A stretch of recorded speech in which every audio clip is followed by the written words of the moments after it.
on the basis that the RSL, and it's a slight divergence to what John has said, it's RSL Melbourne that may well be taking the lease, but it's fundamentally a local organisation that will be functioning from the building, and it's an organisation that grew out of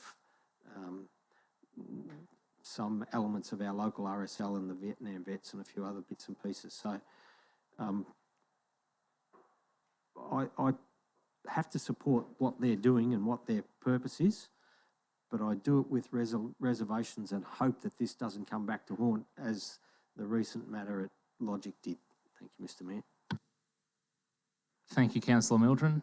Councillors, any further comment? Councillor Hall.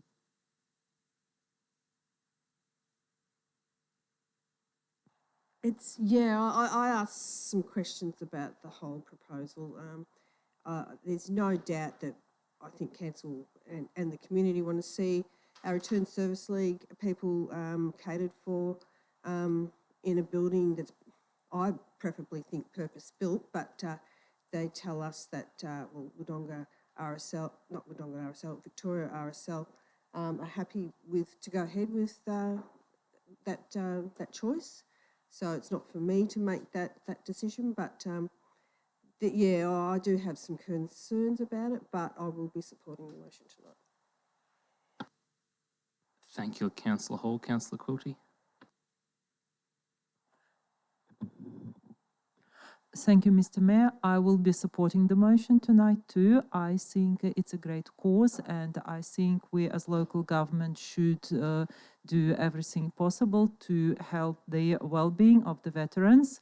I have heard with interest and attention the concerns that Councillor Mildren and the concerns that Councillor Hall has voiced. I have asked a few questions myself before, and they have been answered to my satisfaction. I will go with what I've been told, and despite the fact that I think the concerns that have just been voiced by fellow councillors are quite valid, I will be supporting this great cause for the reason that it is a great cause. Thank you. Thank you, Councillor Watson, in closing. Thanks, Mr. Mayor, and just to confirm is that this is a transfer of the lease, and that the Australian government and veterans, it's going to be very visual in our city, but the well-being and welfare of our returned veterans or any of our Defence Force people, it'll be a great thing, but to be very visual within our city heart, I think it's a great thing for our city, Mr. Mayor. Thank you, Councillor Watson and councillors. I therefore put the motion. All those in favour? Carried unanimously. Just before I move on to item 8.2, for those streaming at home, I would just like to apologise. There was a couple of technical glitches, I believe, with sound at the start of this stream, and that has now been rectified. Thank you very much. So we move on to item 8.2, the Cultural Services Plan for 2021 to 2026. This report proposes that the draft Cultural Services Plan 2021 to 2026 be placed on public exhibition. Councillors, officer recommendation this time around on page 58. Thank you, Councillor Mildren. You're happy to move? No? Okay.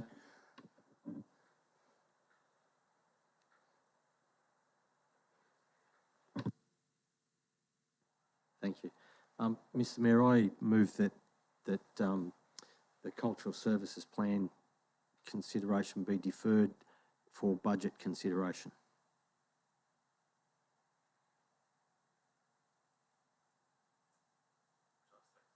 I can't. Do I have a seconder? Thank you, Councillor Hall. Councillor Mildren. Thank you, Mr. Mayor. Although this document purports to run and is set to run from 2021 to 2026, it does more than just establish the strategic basis upon which we do things. It actually starts to nominate matters that will require funding probably every year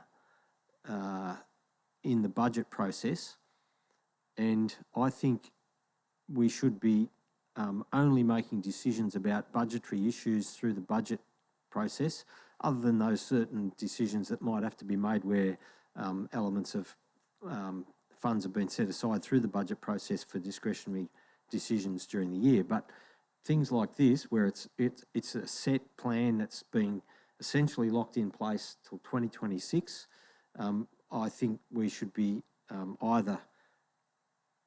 I think we must go back to the budget and consider all the things that are in here in a budgetary context and decide how they fit with our priorities, and whether or not we have enough money to go over all of these things and all the other things that we are proposing to run into the budget process. I see this as just another element of funds required under the budget process, and we should be dealing with it as part of that overall budget process. Thank you, Mr. Mayor. Thank you, Councillor Mildren. Councillor Hall? Councillors? Thank you, Councillor Simpfendorfer. A question through you, Mr. Mayor. I take note of what Councillor Mildren suggested and about this fitting in line with the budget, but is this recommendation, from the way I see it, as a draft plan that is going to the community for consultation? There's no decisions being made around budgetary concerns at this point. Is that the way I'm seeing that? Through you, Mr. Mayor. Thank you, Councillor Simpfendorfer. CEO, if you could respond, please.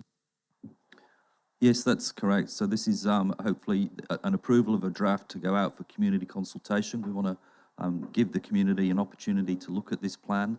And I'd just probably like to point out that there is a difference between strategies and plans and budget affordability.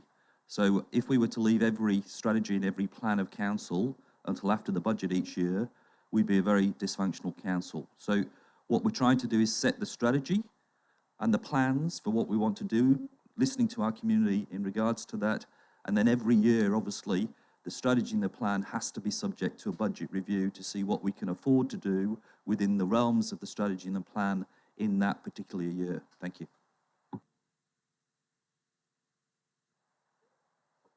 Councillor Quilty or Councillor Watson? Thank you, Councillor Watson. Thanks, Mr. Mayor. Look, I will have to vote against the recommendation that Councillor Mildren's put forward for the sole purpose that this is going for public consultation or public exhibition, and it will be another report that will come back to this table.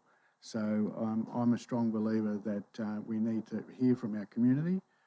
We're hearing from our community with our council plan at the moment, and this is another opportunity for our community to talk to us about what they want.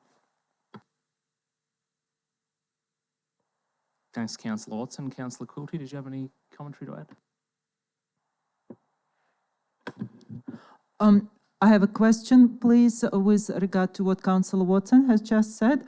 Do I understand correctly that after this draft has been through community consultation process, there will be another draft presented to, or another document presented to council to accept it as part of strategic cultural plan?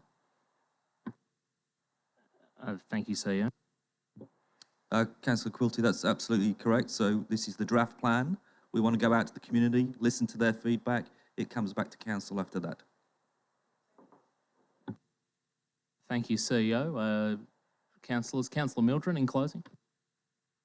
Thank you, Mr. Mayor. I don't fall into line with the theory of, oh, this is a draft plan. We're adopting this plan. We're adopting it for the purposes of exhibition, but we're adopting the plan. And once you've adopted a plan like this, it's awfully difficult to go back. And I think if we have a look at recent past, we've learnt that lesson on a couple of other occasions. I just think we shouldn't be putting any of this sort of stuff into the public arena until we know that we're going to have the funds to deal with it and to do it. And I appreciate the CEO's contribution to the debate, but I don't accept that this is just a straight strategy document as he's described it. I see this as a document that goes much further than being straight strategy. If it was a straight strategic plan that dealt in a strategic sense and all matters that happen under it were required to come back to council for determination, then you might take a slightly different look at it in terms of that context.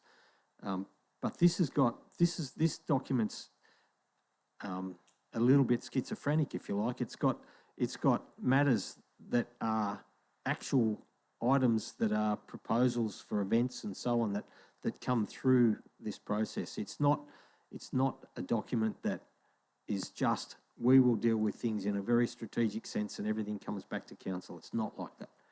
So, Mr. Mayor, they're the fundamental reasons why I think all aspects of matters, not just this cultural plan, but all things of this nature, should be going to the budget for deliberations by the councillors around this table at budget time. Thank you, Mr. Mayor. Thank you, Councillor Mildren. I therefore put the motion. All those in favour? All opposed? Clause 67 of Chapter 2 of the Governance Rules states that in the event of a tied vote, the Chair must exercise a casting vote. As the vote is tied at 3 apiece, I will exercise my casting vote against the motion. Therefore, the motion is defeated. Do I have another motion, councillors?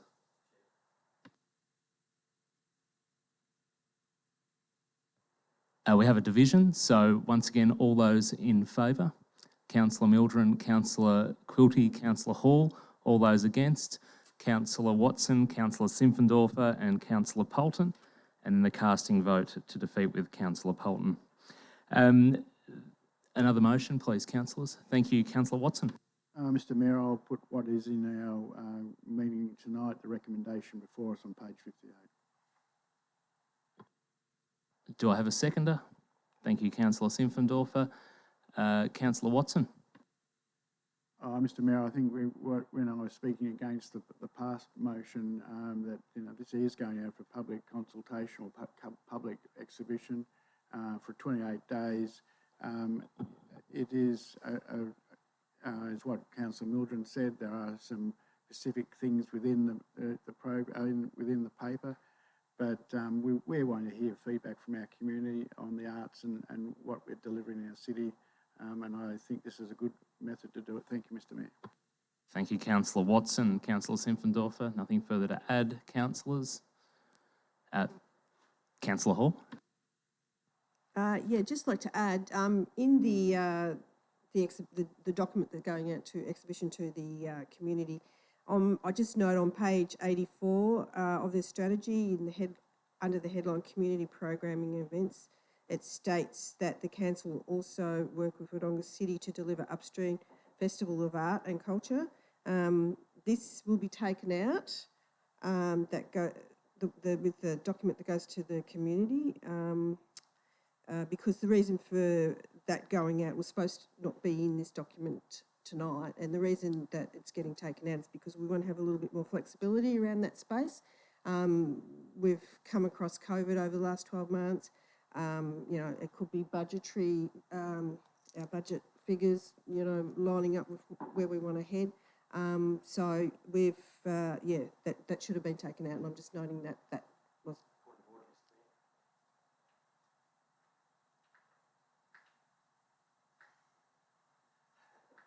Oh, sorry.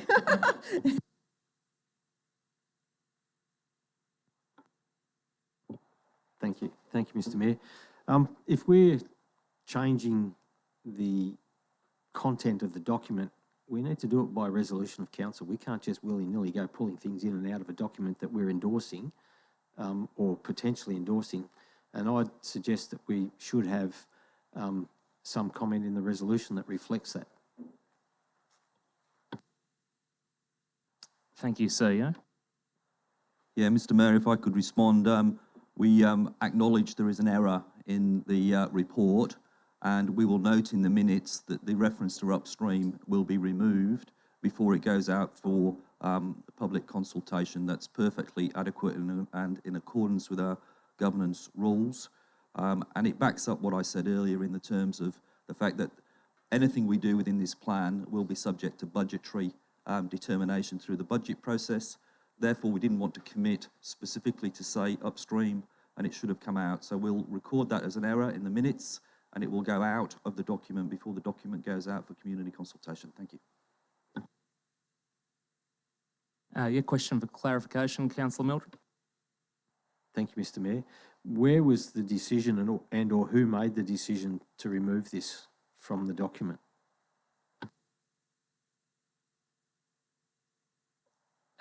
CEO. So it hasn't been removed, but it's an error that we've acknowledged in response to Councillor Hall, and it will come out. We'll note it in the minutes, and the governance officer is happy with that process. Thank you.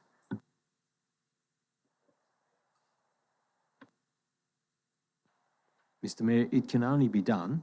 Decisions can either be made by a delegate or they can be made by a resolution of council. It can't be just plucked out of the air somewhere. That document's been put up. It's being said.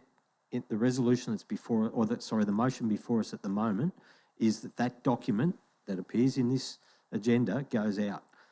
For that to be changed, my belief is it has to either be a decision of the delegate, in which case the CEO could make the decision here and now, or it has to be a decision by resolution of the council. So look, we're going to take the advice from the governance officer, and we're quite happy to remove the reference to upstream, and the document will go out without that reference in it, and we'll note it in the minutes. Thank you. Councillor Mildren. Mr Mayor, that's a directive being given to us by the CEO, which is totally out of bounds, and that's not good enough. Councillor Watson. Thanks, Mr Mayor. On two occasions, Councillor Hall, this morning's briefing and a briefing before that, asked for that to be removed, so it has been in discussions with us.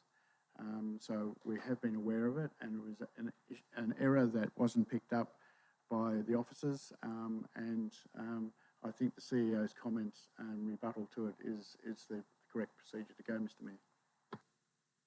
Thank you, Councillor Watson. Councillor Quilty, thanks for being patient. I noticed you had your hand up at a similar time there. Okay, all good. Councillor Watson, in closing. Nothing further, Mr Mayor, thank you. I therefore put the motion. All those in favour? All those against? Motion carried 4-2. On to item 8.3, the Tourism Partnership Agreement. Councillors, you'll recall this report updates council on the current tourism partnership agreement that we've been a trial period, I guess, with Albury City, and proposes a further 3-year agreement with Albury City. There is a recommendation on page 95. Would somebody like to move a motion? Thank you, Councillor Watson. Is that as per the recommendation? Thank you. Do I have a seconder? Thank you, Councillor Simpfendorfer. Councillor Watson. Thank you, Mr Mayor. The sum of $556,362 over a 3-year period. We'll use Visit Albury Wodonga as our branding. It is going to save us a lot of money and not having, we're going to have a uniform brand and communications with community. It is ongoing from a previous partnership that we've had with Albury City, and I look forward to seeing what develops from it. Councillor Simpfendorfer. Thank you, Mr Mayor. Yeah, I'll reiterate again what's been said, but it is a critical time coming out of COVID, obviously for all the regional areas, but none so more important, I guess, than the unique situation we're in. So I think I support the recommendation as it is, and do note, though, that the key performance indicators at 6 and 12 months marks will be able to give us some great comfort in where that's headed over that 3 years with Albury. Thank you. Councillors. Councillor Mildren. Thank you, Mr Mayor. I can't support this. It's again something that should be going to the budget for consideration. Contrary to what's been said, it's not an ongoing sum. The sum that was previously put in was considerably less than this and over a less length of time. I just find this ad hoc budget process abhorrent. It's just not how we should be doing business. It's not the way that we should be trying to do the things that make a good council function strategically and effectively. Thank you, Mr Mayor. Thank you, Councillor Mildren. Councillors. Councillor Watson, in closing. Thanks, Mr Mayor. Visit Albury Wodonga, the branding, I look forward to, as we've had colleagues around the table talking, as Councillor Simpendorfer said, we need to get people into our city, into our region, and with the support and teamwork between Albury City and Wodonga City, this is a great way to go forward, and it's saving us in our budget really without having to put on staff, it has been budgeted for, Mr. Mayor. Thank you, Councillor Watson. I therefore put the motion. All those in favour? All opposed? Carried 5-1. On to item 8.4, the subdivision of the land into multiple lots in GRZ1. It's item 8.4, 109/2019/A. Councillors, this report seeks to grant a notice of decision to amend a planning permit at 448 Boys Road, Barranduda. There have been more than 5 objections to the application, so in accordance with the instruments of delegation, it is therefore required to come before us this evening. Councillors, there's an officer recommendation on page 102. Do I have a mover for item 8.4? Thank you, Councillor Simpfendorfer. Do I have a seconder? Thank you, Councillor Watson. Councillor Simpfendorfer. Thank you. Again, this, as the recommendation stands, is what I'm supporting. I think the report does go into quite a lot of detail, but what's probably important to note is that there's no proposal for building works within the application. It's a variance to the planning permit, and I'd go with the advice on what the recommendation stands by, Mr. Mayor. Thank you, Councillor Simpfendorfer. Councillor Watson, nothing further to add, councillors? Councillor Mildren.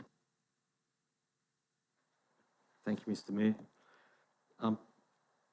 There's a range of things in this that I find somewhat inconsistent, or perhaps in some aspects lacking in, not in the report, in the proposal, lacking in detail. I've read through, what we have here is a subdivision of land with a proposal to put guidelines in what can be developed on that land.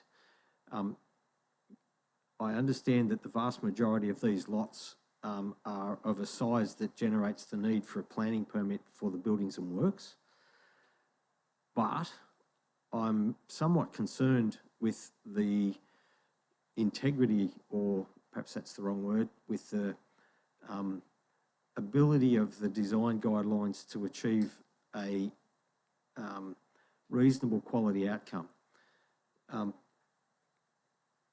Just for example, it would appear from the information in the guidelines that the orientation requirements of the guidelines can't be met because the blocks don't align with that orientation. And the vast majority of the blocks proposed are outside of the orientation, or appear to be outside of the orientation that's set in the guidelines, and indeed that's set within the planning scheme under the res code provisions. So as much as I think the higher density type development is appropriate in the appropriate places, done with the appropriate levels of controls, there are some things about this that ring the odd alarm bell. At this point, if I have to make an assessment on it, I would suggest that it's probably not enough concern to say that it wouldn't get approved if it went to VCAT. But nonetheless, in terms of the quality of outcomes, I do have some concerns about the quality of outcome that we're going to get out of this.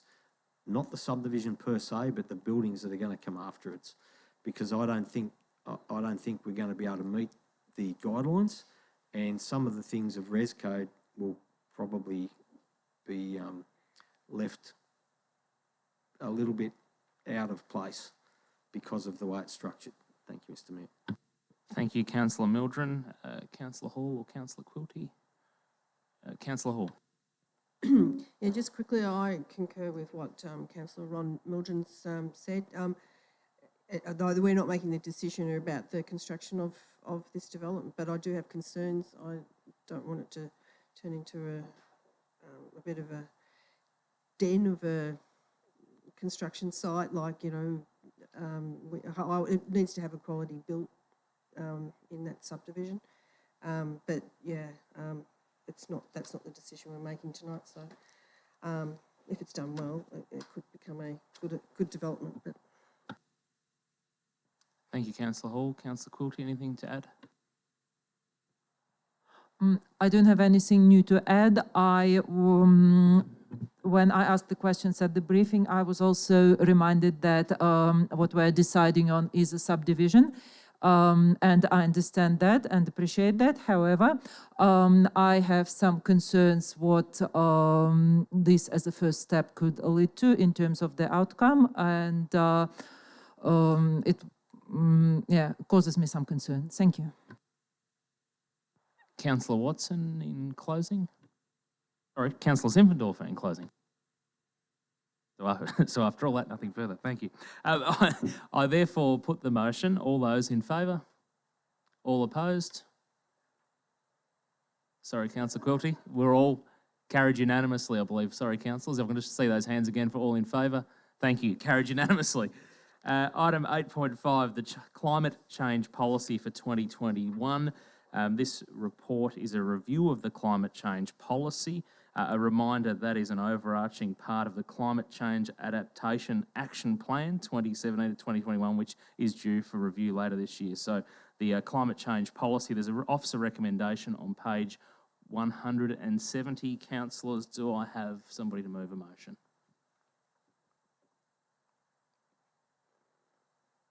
Thank you, Councillor Zinfandorfer. Do I have a seconder? Thank you, Councillor Quilty. Councillor Zinfandorfer. Thank you, Mr. Sorry, my tablet just jumped over into the website, which was a little bit throwing there. But look, I think the recommendation stands for itself. It's an important piece of work that's ongoing. It's critical and everyone will have different views, but I think as long as we are getting the best advice possible throughout this process and engage with each other and our community over what the expectations are, we're well on a track to working towards some good decisions in this space. Thank you. Councillor Quilty. Thank you, Mr. Mayor. Nothing to add at this point. Councillors, Councillor Mildren. Question, go. Question, Mr. Mayor. Are we obliged under the new Local Government Act to have this policy, or is this a discretionary policy that we're choosing to have? I'll throw to Leon Schultz, the Director of Planning and Infrastructure. Thanks, Leon. Mr. Mayor, through you, no, the Act itself doesn't seek Council to have a climate change policy. The Act does, however, seek that Council may have pledges and also seeks that Council must have a climate change adaptation action plan. Now, this is the policy itself. As you've correctly said, the adaptation action plan is currently being worked on and will be brought back to the Council in due course. But the policy, the Act itself doesn't require a policy to be in place. Thank you, Director. Councillors, any further commentary? Councillor Zinfandorfer, in closing, nothing further to add, although I therefore put the motion. All those in favour? All opposed? Carried 4-2. Item 9.1, the Two Cities, One Community Action Plan Report, year ending December 2020. This is a progress report.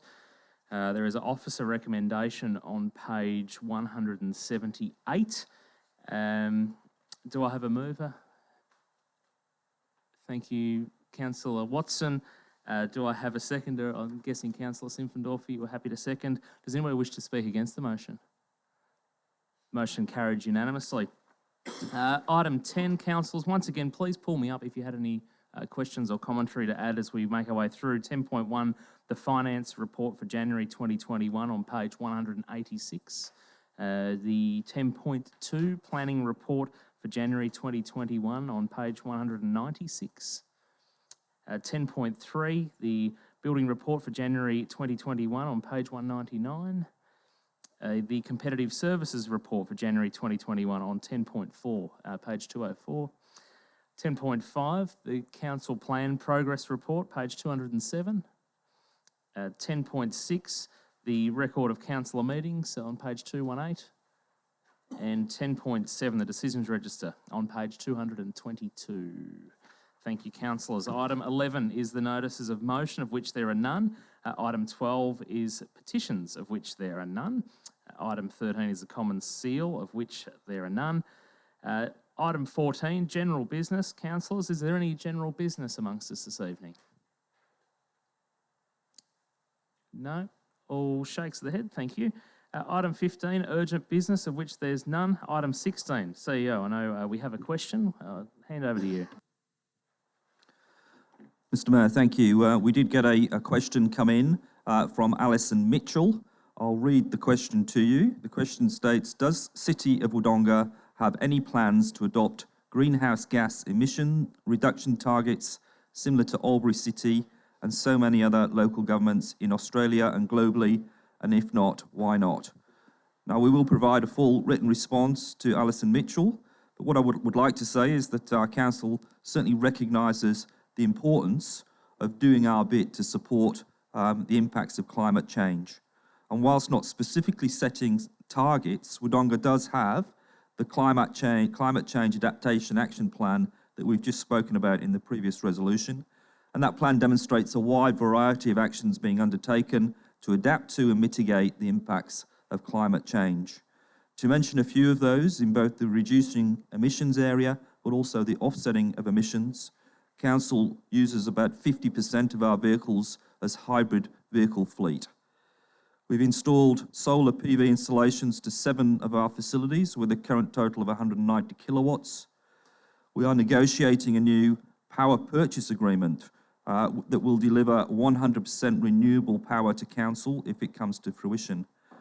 We're also doing a lot in terms of LED lighting upgrades across all of the residential streets, our community centres, exhibition centres, waste transfer station, the depot and many other facilities across our city, including some of the sporting facilities such as Kelly Park and St Monica's Oval. Each of these field lighting installations are on an automated CTS control system. In effect, the system is the same one that we use to control our water irrigation and use water wisely.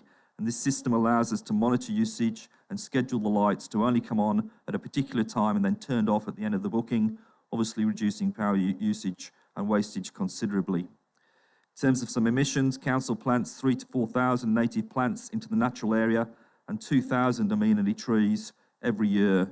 Not only does that help in terms of offset emissions, but it also helps us in terms of heat island mapping. We will, as I've said, provide a full written response to Alison Mitchell. Thank you, Mr Mayor. Thank you, CEO. Item 17 is confidential business. Councillors, we have 2 items of confidential business. The officer recommendation on page 236. Do I have a move that the meeting be closed to the public? Thank you, Councillor Hall. A seconder.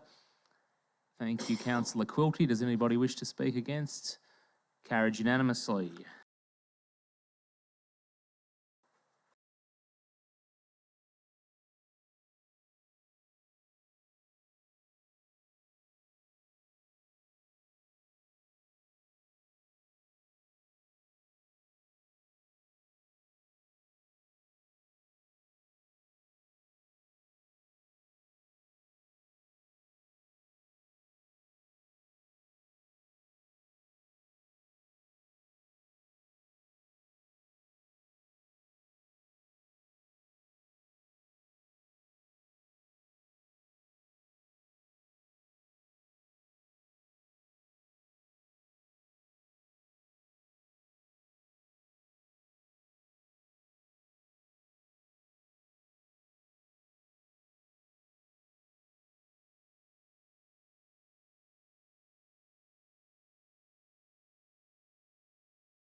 All right, we're back to item 19.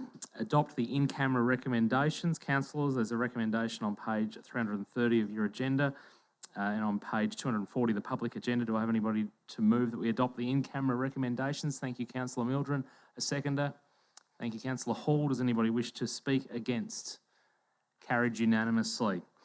Therefore, I declare this evening's meeting closed.